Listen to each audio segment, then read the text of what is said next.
बिस्मिल्लाहिर्रहमानिर्रहीम। अस्सलाम वालेकुम वरहमतुल्लाहि वबरकातुहू।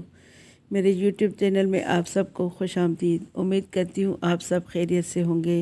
रसूलुल्लाह सल्लल्लाहु अलैहि वसल्लम ने फरमाया कि जिसने कुरान सीखा, पढ़ा और उस पर अमल भी किया तो उसके वालिदैन को क़यामत के दिन नूर का एक ऐसा ताज पहनाया जाएगा जिसकी रोशनी सूरज की तरह चमक दमक की मानद होगी, और उसके वालिदैन को जन्नत का एक ऐसा लिबास पहनाया जाएगा कि तमाम दुनिया भी उसका मुकाबला नहीं कर सकती।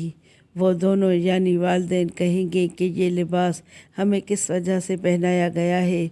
उनसे कहा जाएगा कि तुम्हारी औलाद का कुरान को थामने यानी पढ़ने, सीखने और अमल करने की वजह से। सल्लु अलल हबीब सल्लल्लाहु ताला अला मोहम्मद सल्लल्लाहु अलैहि वसल्लम। किताब का हवाला नीचे मौजूद है। इस वीडियो को लाइक करके ज़्यादा से ज़्यादा शेयर करें, और अगर मेरे चैनल पर नए हैं तो चैनल को सब्सक्राइब करके बेल आइकन को दबाएं ताकि मेरी हर नई वीडियो का नोटिफिकेशन आपको सबसे पहले मिले।